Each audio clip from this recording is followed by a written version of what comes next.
Hi friends, அனைவருக்கும் வணக்கம். இன்றைக்கி நம்ம சேனலில் என்ன பார்க்க போகிறோம்னாங்க, வாங்க. நான் வந்து பிரியாணிக்கு தொட்டு சாப்பிட்ற மாதிரி கத்திரிக்காய் குழம்பு மசாலா தான் வைக்க போகிறேன் ஃப்ரெண்ட்ஸ். அதாவது நம்ம எவ்வளோ பிரியாணி இருந்தாலும் அதுக்கு கத்திரிக்காய் கூட்டு இருந்தால் தான் டேஸ்ட் வந்து ரொம்ப நல்லாயிருக்கும். வாங்க, அதுக்கு வந்து நான் பாருங்கள், ஒரு வானலியில் 2-3 ஸ்பூன் எண்ணெய் ஊற்றி வச்சுருக்கேன். 1 ஸ்பூன் கடுகு போட்டுக்கிடுறேன்.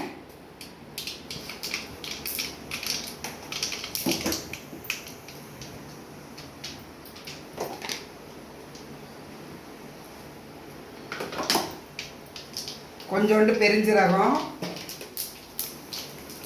கொஞ்சோண்டு சின்ன சீரகம் போட்டுக்கிட்டேன். போட்டுட்டு கொஞ்சோண்டு கருவேப்பிலை, நறுக்கி வச்ச வெங்காயம்,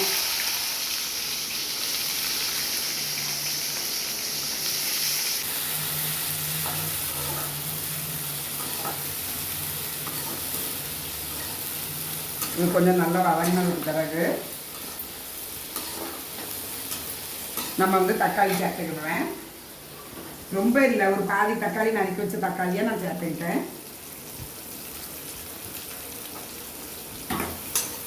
இது எல்லாமே கொஞ்சம் வதங்கட்டும்.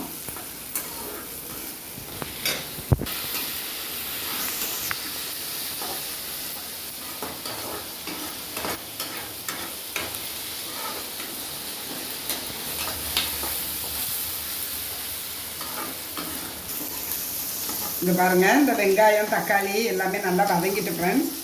இந்த மாதிரி இருக்கும்போது நான் வந்து குழம்பு மிளகாத்தூள், மஞ்சத்தூள், சீரகப்பொடி, உப்பு தேவையானது எல்லாமே எடுத்து வச்சுருக்கேன். அதை இதில் அப்படியே போட்டுருவேன்.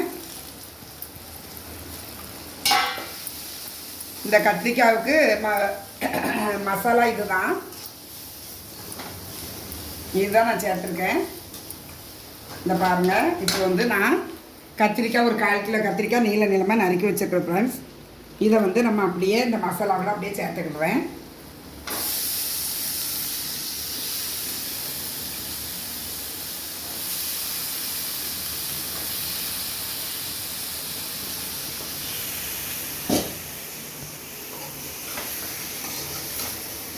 இந்த மசாலாவும் இந்த கத்திரிக்காயும் அப்படியே நல்லா இந்த எண்ணெயில் நல்லா வெந்து வரணும்.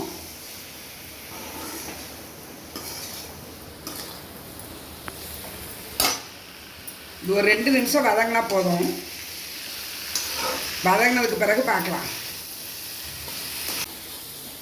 கத்திரிக்காய் நல்லா குக் ஆகிட்டு இந்த மசாலாவோடு சேர்ந்து இந்த நேரத்தில் நான் வந்து கொஞ்சம் புளி கரைச்சி இந்த கத்திரிக்காய் குழம்புக்கு நம்ம சேர்க்க போகிறோம்.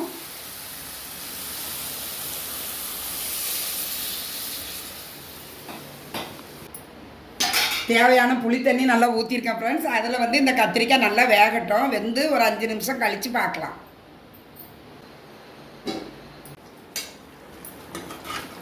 இங்கே பாருங்கள், இந்த கத்திரிக்காய் எல்லாமே நல்லா வெந்திருக்கு. இந்த புளி தண்ணியில் கத்திரிக்காய் குழம்பு ரெடி ஆகிட்டு ஃப்ரெண்ட்ஸ். இன்னும் கொஞ்சம் நேரம் கழித்து பார்க்கலாம்.